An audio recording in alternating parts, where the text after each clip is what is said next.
माया नगरी मुंबई की चकाचौंध के पीछे एक घना अंधेरा मौजूद है, जहां ऐसे ऐसे काम होते हैं जिनके बारे में आप और हमने पहले कभी नहीं सुना होगा। आज की वीडियो में आखिरी तक बने रहिएगा। हम आपके लिए लेकर आए हैं माया नगरी मुंबई के कुछ ऐसे डार्क सीक्रेट जिन्हें देखकर आपकी आंखें खुल जाएंगी।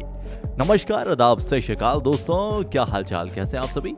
एकदम मजे में। चलिए माया नगरी की बात करें तो बॉलीवुड कहीं ना कहीं जुड़ जाता है। मुंबई की ग्लैमर और उसकी खास पहचान और वहां की चमक धमक और रौनक के पीछे बॉलीवुड का बहुत बड़ा हाथ है। बॉलीवुड दुनिया की सबसे बड़ी फिल्म इंडस्ट्री है। यहाँ हर साल लगभग 1500 के करीब फिल्में बनाई जाती हैं, जबकि अमेरिका में देखा जाए तो हर साल करीब 500 फिल्में ही बनती हैं। बॉलीवुड बड़ी संख्या में छोटे बड़े कलाकारों, टेक्नीशियन और फिल्म निर्माण से जुड़े लोगों को काम देता है। मुंबई जैसे शहर में हर दिन हजारों नौजवान लड़के लड़कियां अपने मन में स्टार और सुपरस्टार बनने के सपने लिए पहुंचते हैं और अपनी किस्मत आजमाते हैं।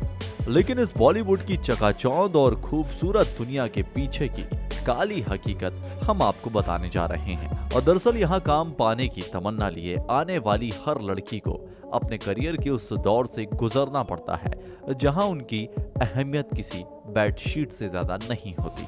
फिल्मी दुनिया से जुड़े director, producer, casting director, coordinator जैसे दूसरे लोग लड़कियों को काम दिलाने के बहाने अपने बिस्तर तक किसी बेडशीट की तरह ही बिछाते हैं। बॉलीवुड में काम पाने के लिए लड़कियों को कंप्रोमाइज से गुजरना पड़ता है।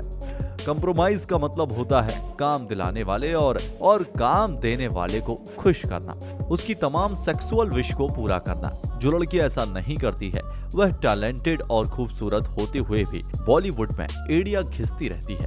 थक हार कर या तो वह वापस चली जाती है या फिर कोई दूसरा काम करने लगती है, लेकिन फिल्मी हीरोइन बनने का उसका सपना ही रह जाता है। जो लड़की कंप्रोमाइज कर लेती है वह इस कंप्रोमाइज की लिमिट के अकॉर्डिंग सक्सेस हासिल कर लेती है। अगर बात करें लड़कों की तो उनके रास्ते और भी मुश्किल हैं। बॉलीवुड की दुनिया में कदम रखने के लिए या तो उनके पास पैसा हो या फिर अव्वल क्वालिटी की सिफारिश, वरना काम करने की उम्र स्ट्रगल में निकल जाती है। यहाँ मौजूद नेपोटिज्म आउटसाइडर्स को एंटर ही नहीं करने देता। अगर किसी तरीके से किस्मत के जरिए कोई टैलेंटेड नौजवान आगे निकल आए तो बॉलीवुड के जमे जमाए हीरो अपने आगे किसी आउटसाइडर को आगे ही नहीं बढ़ने देते। यह लोग अपनी पूरी कैपेसिटी और कनेक्शन के जरिए उसे डोमिनेट करने की कोशिश करते हैं, उनके खिलाफ षड्यंत्र करने लगते हैं। वो थक हार कर या तो आत्महत्या कर लेता है या फिर चुप बैठ जाता है और अपने करियर को डूबता हुआ देखता रहता है। हालांकि तीसरा एक रास्ता है और वह यह है कि वो बॉलीवुड के बैकडोर कोरियोग्राफर्स की उंगलियों पर नाचता रहे। अंडरवर्ल्ड माया नगरी मुंबई उन अपराधियों की वजह से भी चर्चित हुई है जिनके कारनामों ने देश और दुनिया को हैरान कर दिया। फिर वह अंडरवर्ल्ड डॉन दाऊद इब्राहिम हो, फिर करीम लाला या फिर हाजी मस्तान। बताया जाता है कि अंडरवर्ल्ड के यह वह जाने माने चेहरे हैं जिनका अच्छा खासा असर बॉलीवुड फिल्म इंडस्ट्री पर भी देखा जाता है। मुंबई में माफियाओं का समय समय पर राज रहा है, जिन्होंने पुलिस की नाक में दम कर दिया और आम जनजीवन को भी प्रभावित कर दिया। विदेशी सामानों की तस्करी से शुरू हुआ अंडरवर्ल्ड का कारोबार अवैध शराब, सेक्स रैकेट, जुए के अड्डे, सोने की तस्करी से होता हुआ खूनी रंजिशों में भी तब्दील हो गया। कॉन्ट्रैक्ट किलिंग से लेकर मुंबई बम विस्फोट और आतंकवादी घटनाओं में भी अंडरवर्ल्ड से जुड़े हुए लोगों का नाम सामने आया। साल 1993 में मुंबई में सीरियल बम ब्लास्ट हुए थे, जिसमें सैकड़ों लोगों की जानें गई थी और करोड़ों की संपत्ति का नुकसान हुआ था। इस आतंकवादी घटना में अंडरवर्ल्ड डॉन दाऊद इब्राहिम का नाम भी सामने आया था। बहुत से अंडरवर्ल्ड के चेहरों को या तो जेल की सलाखें मिली हैं या फिर उन्हें पुलिस या दुश्मन की गोली मिली है। हालांकि बहुत से ऐसे हैं जो अब भी पुलिस की गिरफ्त से बाहर हैं और विदेशों में बैठकर अपने मंसूबों को अंजाम देते हैं। लेकिन माया नगरी मुंबई और अंडरवर्ल्ड के रिश्ते भी समय समय पर खबरों की सुर्खियां बने रहते हैं। गिलबर्ट हिल यह दुनिया का एक सबसे बड़ा अजूबा है जिसकी ऊंचाई 20 फीट है और वैज्ञानिकों का मानना है कि यह ज्वालामुखी के लावा से निकला हुआ एक पत्थर है। यह आज से करीब 650 साल पहले बना था। देश की पहली बस सर्विस। पब्लिक ट्रांसपोर्ट के मामले में बस का जवाब नहीं और देश की पहली बस सर्विस मुंबई में ही शुरू हुई थी। 15 अप्रैल साल 1926 में मई में पहली बस सेवा अफगान चर्च से ग्राफ रोड मार्केट तक चली। यह पहली बस सर्विस थी। बांद्रा वर्ली मुंबई सी लिंक, इसे राजीव गांधी सागर सेतु के नाम से भी जाना जाता है। ये सी लिंक करीब 5.5 किलोमीटर लंबा है। 90,000 टन सीमेंट से बना ये सागर सेतु दुनिया का एक अजूबा है, क्योंकि इसे बनाने में जिन सरियों का इस्तेमाल किया गया था उनकी लंबाई पृथ्वी की कुल चौड़ाई के बराबर है। इस्पात के इन सरियों को चीन से मंगवाया गया था। मुंबई, यह नाम कैसे पड़ा? अंग्रेजों के जमाने में इसे बॉम्बे कहा जाता था, लेकिन बाद में मराठी लोगों ने इसे बम्बई कहना शुरू कर दिया। मुंबई में कोली समाज के लोगों के बीच मुंबा देवी का सबसे ऊंचा स्थान है। कोली समाज की बस्ती को उस समय मुंबई कहा जाता था। मुंबा देवी को मां दुर्गा का भी एक रूप माना जाता है। कोली समाज में मुंबा देवी के इस मंदिर की बड़ी मान्यता है। यहाँ साल भर श्रद्धालुओं की भीड़ लगी रहती है। साल 1995 में शिवसेना प्रमुख बाबा ठाकरे के प्रयासों से शिवसेना की सरकार महाराष्ट्र में बनी।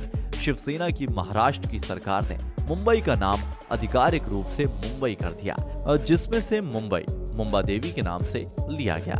मुंबई शब्द के दो हिस्से करने पर मुंबा यानी महा अम्बा देवी का नाम और उनके पीछे बड़ी ई शब्द जुड़ा हुआ है, जिसका मतलब है आई। मराठी भाषा में माँ को बड़े प्यार से आई कहा जाता है। इस तरह माया नगरी का नाम बॉम्बे बम्बई से होता हुआ फाइनली मुंबई हो गया। भारत की सबसे पहली ट्रेन, पूरी दुनिया का दूसरा सबसे बड़ा रेलवे स्टेशन मुंबई का छत्रपति शिवाजी रेलवे टर्मिनल है और यह हम सभी के लिए बड़े गर्व की बात है।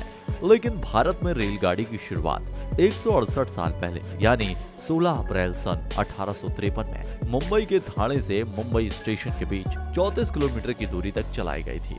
धारावी, दुनिया का एक बड़ा स्लम एरिया मुंबई का धारावी, जो एशिया की सबसे बड़ी झुग्गी झोपड़ी माना जाता है। ये बस्ती केवल 2 स्क्वायर किलोमीटर में फैली हुई है। साल 1986 में धारावी की जनसंख्या 5,30,225 थी। आज के दौर में यहाँ की कुल पॉपुलेशन लगभग 14 लाख है।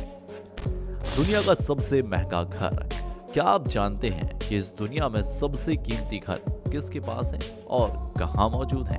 वह भी मुंबई में ही मौजूद है और रिलायंस इंडस्ट्रीज के मालिक मुकेश अंबानी का घर एंटिलिया दुनिया का सबसे महंगा घर है। एलिफेंटा की गुफाएं भगवान शिव को समर्पित और मध्ययुगीन टाइम पीरियड को दिखाती है। गुफाएं यहाँ के लोगों में ही नहीं बल्कि पूरी दुनिया में फेमस है। यूनेस्को ने इन्हें एक संरक्षित वर्ल्ड हेरिटेज के तौर पर मान्यता दी है। यह मुंबई की सबसे खूबसूरत और घूमने लायक जगह है। मुंबई का जुहू एयरपोर्ट, साल 1928 में मुंबई में जुहू एयरपोर्ट की स्थापना की गई थी और यहाँ से भारत की पहली उड़ान भी शुरू हुई थी। सेकेंड वर्ल्ड वॉर के टाइम पीरियड में जुहू एयरपोर्ट की इंपॉर्टेंस काफी बढ़ गई थी। मुंबई का 5 स्टार होटल, मुंबई का ही नहीं बल्कि पूरे भारत का पहला 5 स्टार होटल मुंबई से शुरू हुआ था।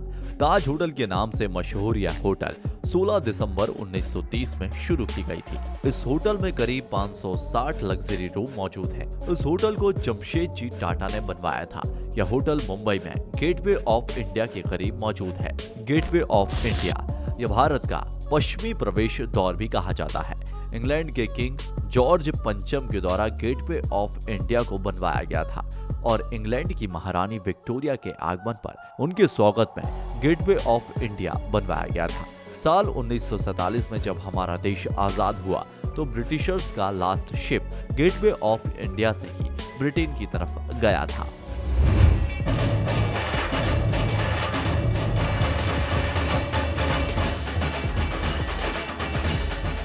लाल बाग चा राजा, कहने को तो यह केवल एक गणेशोत्सव पंडाल का नाम है, लेकिन मुंबई में गणेश चतुर्थी का पर्व जिस धूमधाम से मनाया जाता है उसकी जगमगाहट पूरी दुनिया में पहुंचती है। हर धर्म के लोग गणपति जी को अपने घर लाते हैं, उनकी पूजा पाठ करते हैं और फिर समय पर उनका विसर्जन भी करते हैं।